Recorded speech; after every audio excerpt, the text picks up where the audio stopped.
Eyezu, Eyeza, Eyezuzu, Eyezaza, Eyezu, Eyeza, Eyezuza, Eyezazu, Eyezuzazu, Eyezazuza.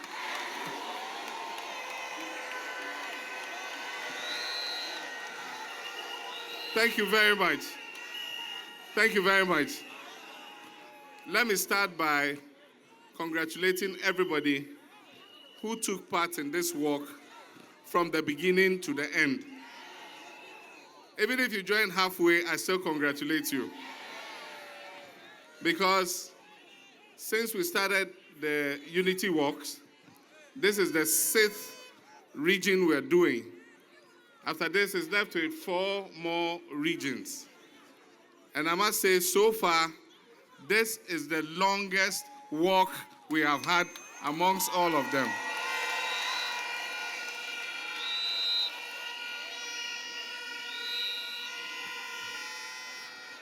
We have just walked 16 kilometers. And so if you started from the beginning, you walked 16 kilometers. And it's a good thing because, first of all, the purpose is to keep our supporters healthy. As you know, you keep seeing obituary notices. Gone too soon. What a shock. There are so many of them. And often we say the person wasn't sick. Oh, he just ate and then he said he was going to sleep and he didn't wake up again. It is because of non-communicable diseases. Because we no longer do the kind of work our fathers and mothers used to do. We don't walk the distances they used to walk. In the past, there was no car. So if our fathers were going to Pong Junction, they didn't have a car. They had to walk and walk back. And so they could afford to eat akpele and banku and fufu.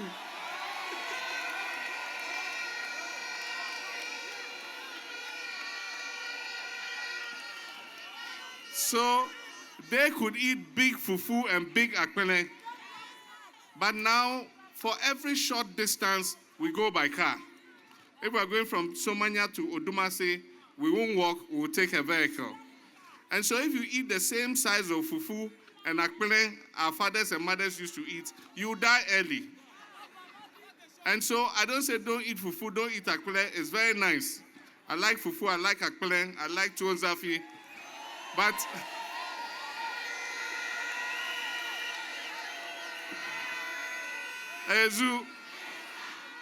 if our fathers and mothers used to eat 2 big balls, I beg you reduce yours to 1 ball. Because you're not doing as much physical activity as they were doing. And so if you want to continue eating big food like that, then you need to exercise. And that is why health walks are important. Let's not make this a one-off health walk. After we have come and gone, your branches and your constituencies should continue to organize these walks so that we keep our supporters healthy. Today is 24th February. For those of you who know history, do you remember the significance of the date 24th February? What was it? Oh, good. There's an elderly man here. I'm sure he knows. He said, Eda Yetu Nkrumah. 24th February 1966, Dr. Kwame Nkrumah was overthrown. Dr. Kwame Nkrumah had led us into independence, and he had started the development of this country. He built the Akosombo Dam, he did the Temamoto Way, he built the Gihok Industries, he built the Pond Water Treatment Plant. I mean, just name the things all over the country. He built hospitals, he built schools.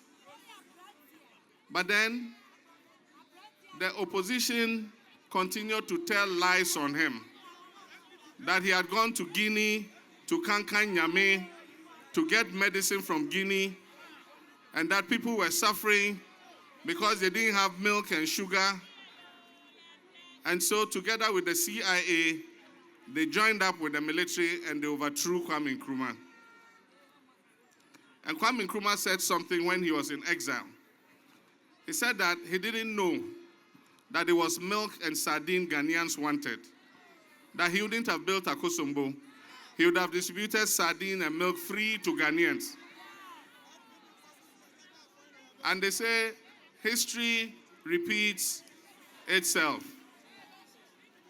When you're busy working, constructing roads, building hospitals, opening water systems, you're extending electricity, people say, we don't eat roads, we don't eat hospitals, we don't eat schools. And they make all kinds of promises. And so Ghanaians vote them back into power.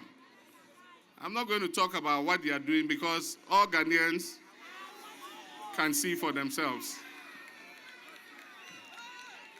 And as I said, we leave this time to the judgment of history.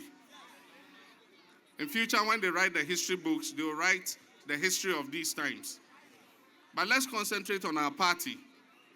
We're doing our registration exercise, and it is going on successfully.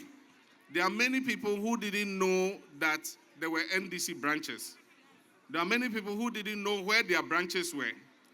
Many people who said, I'm an NDC member, but did not know which branch he belongs to. Today, thank God, because of the registration exercise, everybody is identifying the branch that he belongs to. And that is a good thing for the party. Because for a party to be strong, it starts from the branches. And as you are aware, our founder himself went to his branch and went and registered. And when you register, you pay one single cedi. Even if you don't have your passport pictures, you go and register. They'll give you the card. And then when you get your pictures, you take it back to the secretary and he'll fix the picture in and fix it in the register for you. We have 4 more days before we have to report the results of the registration back to headquarters. So for those of you who haven't registered yet, please try and register before the 28th day of February. That's the last day of this month. With those that have registered, we need to hold branch elections. And so after 28th, they'll close the register temporarily so that those who have registered before the 28th are those who will go to the branch meetings that will elect the 9-member branch executives. And that is why if you want to be a part of that process, either you want to stand for branch elections as one of the 9-member executives, or you want to be one of those who vote for your branch executive, then make sure you register before the 28th. Afterwards, the register will be open again for other people to register. But now, it will be closed in order that we can start branch and constituency elections and start the reorganization process. So if you haven't registered, you still have the chance to do so before the 28th. And I'm encouraging the branches to continue having the meetings that you are having. You have to continue holding these meetings until we hold the branch elections and we elect your chairman, your general secretary, your women organizer for your branches. The branches are responsible for the polling stations, the ballot box. The ballot box in your branch is your responsibility. And you have to guard that ballot box jealously. And that is why we want to make sure that in every branch we have a strong executive that can mobilize our members to make sure that we are not cheated at the ballot box. After that, we'll hold the various elections until we get to that of the flag bearer. And I expect all of us to participate actively in these elections. But I want to thank Eastern Region for this very massive work. I know that things are not easy today. In December last year, petrol was selling at 14 cedis. And we were told that it was too expensive and that 50% of the petrol was made up of taxes alone. And that when they win and come into office, they will remove the taxes so that petrol will sell at 7 cedis. Today, petrol is selling at 22 cedis. per gallon.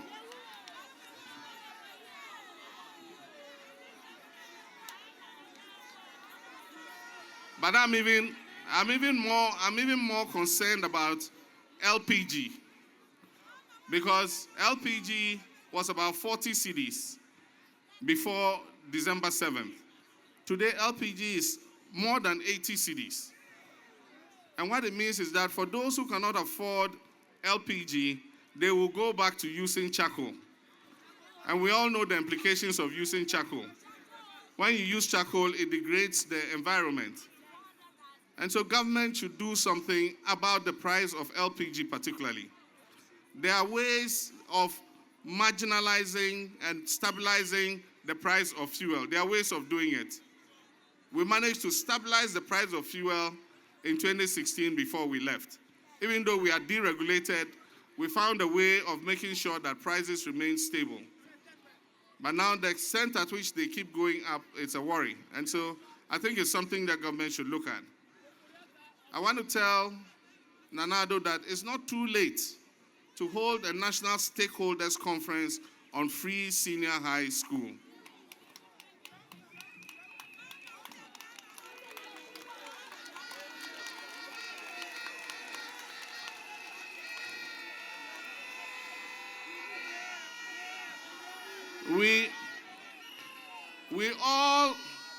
We all agree on the concept of free senior high school. Where we differ is about progressively.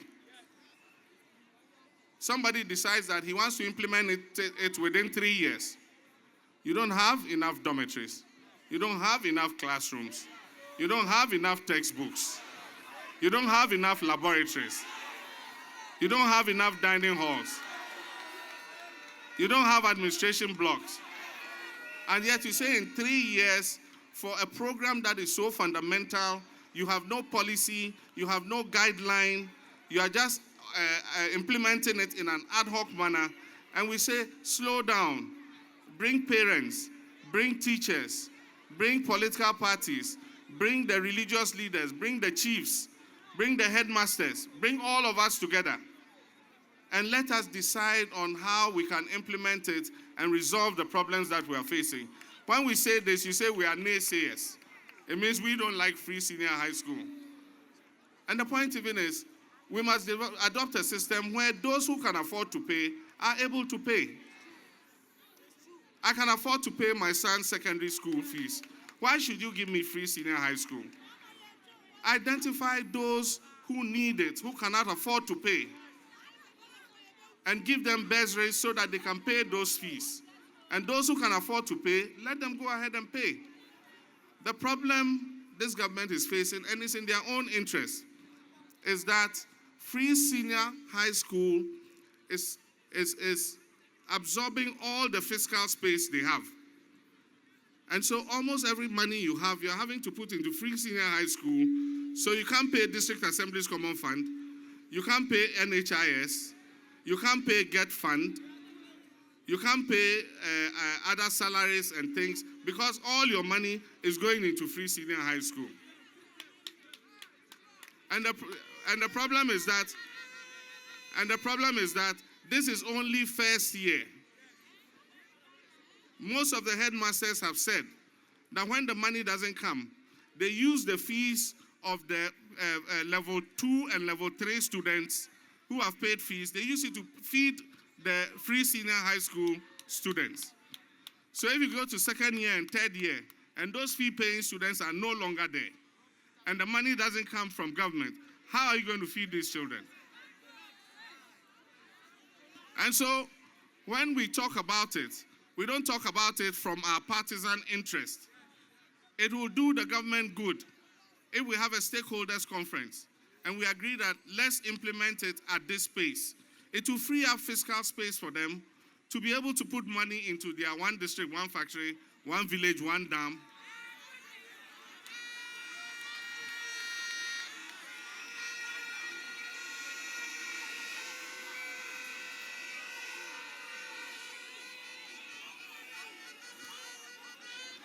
They say, when you come into government, That's when Obetil Samia.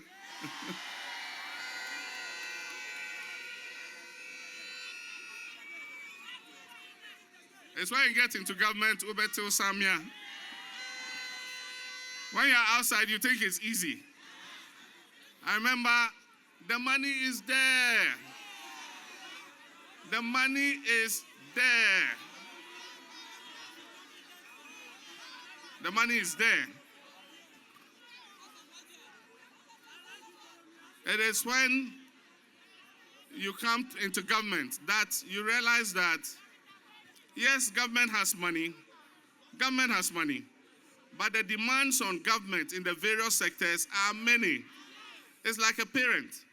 Yes, you have a salary. They pay you 1,000 Ghana cedis a month. But the needs of the family, the rent, the electricity, the clothes for the children, school fees and all that exceed the money that you have. That is what government is. Yes, the money is there. But how do you spread that money to cover all the various needs of Ghanaians? And that is where the challenge is. You need to prioritize. And I think that in prioritizing, yes, education is important. Yes, healthcare is important. Yes, water is important. Shelter is important. Electricity is important. Food is important. And so you must prioritize those. But you don't put all your money into one thing, education alone. And when people don't have water, you say, oh, but you have senior high school. You put all your money into one thing. When people say, oh, we don't have electricity, you say, oh, you have senior high school. You put all your money into one thing. When people say, we don't have food to eat, you say, oh, but you have free senior high school. People must be able to survive before they can benefit from free senior high school.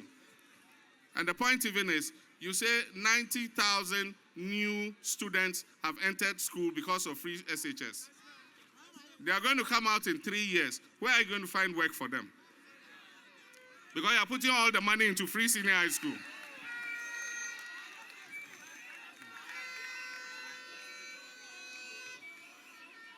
And so, my brothers and sisters,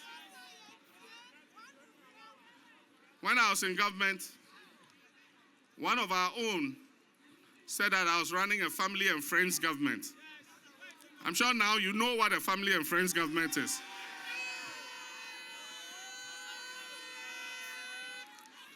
The only blood member of my family in my government was a deputy minister. And yet they said I was running a family and friends government. Today you see what a family and friends government actually is. Like I said, I won't say much, but I want to thank you and ask all of you to gear up. This year is a year of reorganization for NDC. And I want to assure you that NDC is going to rise again.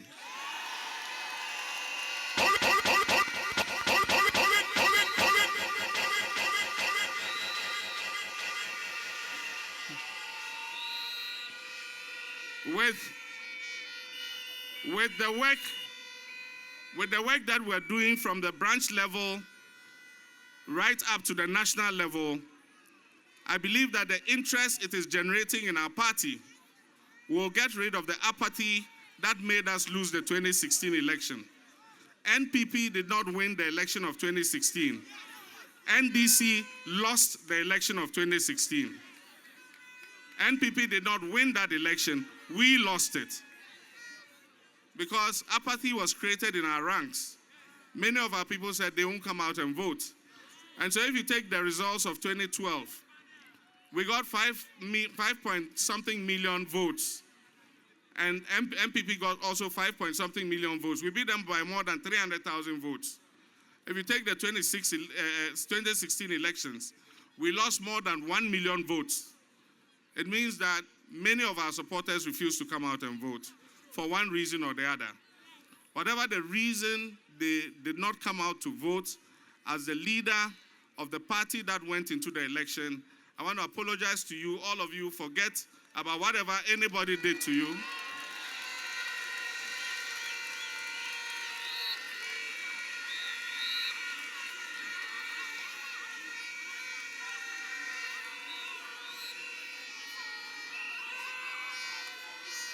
It might have been your party chairman, it might have been your party secretary, it might have been another member of the party, it might have been me. On behalf of all of them, I say we apologize, forget about your hate, let us come together again as one party, and let us fight the 2020 elections together.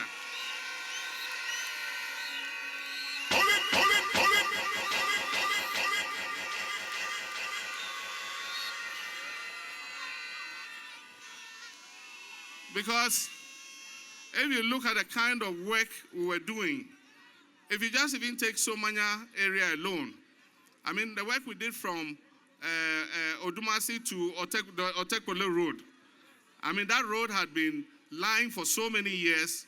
We came and reconstructed it. Just when I was coming, I know that when we were here, we were doing the asphalt upgrading roads in Somanya and Odumasi. I saw the contractors' asphalt plants parked by the roadside. And you'll be surprised that for nearly 2 years now, the contractor has not been paid any money. And so the work has come to a standstill.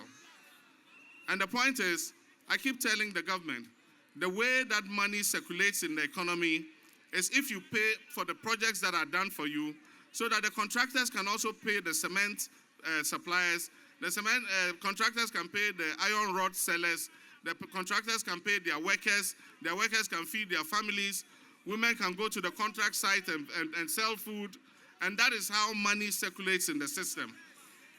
But if you close the treasury and you're not paying, and you think that economic activity will remain at a certain level, it won't. And that is why you must pay the contractors. They are using an excuse of audit to refuse to pay contractors. And if you look at the audit, some of the roads that they are querying were built and paid for as far back as 2013. There's a list that has come out. They say they have disallowed some roads.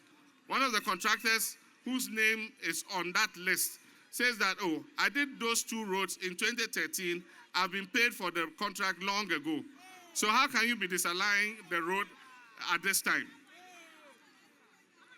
You say you're doing an audit, you go to the various ministries, and you ask for unpaid claims.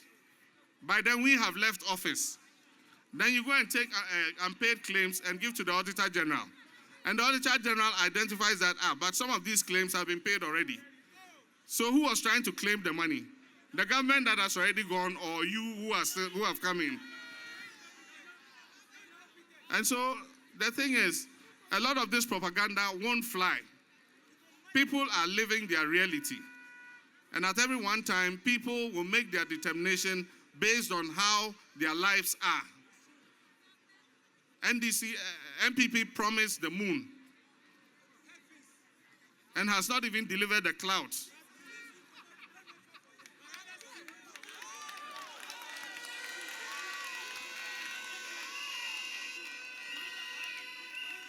You promised the moon and you have not even delivered a cloud. And so it makes your goodwill whittle away so fast. But what I say is, let's concentrate on rebuilding our party. That is what matters. And I know that with the work we're doing and with the grace of God, God being behind us, He knows why we lost. And so we don't blame God. We are not unhappy. We accept it. Parties will win elections. Parties will lose elections. When we win, we thank God for it. When we lose, we thank Him for it.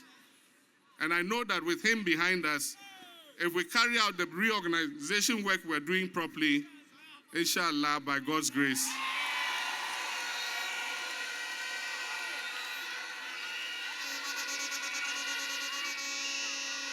inshallah, by the grace of God, we will come back and win the election of 2020. I thank you very much, and God richly bless all of you. Thank you.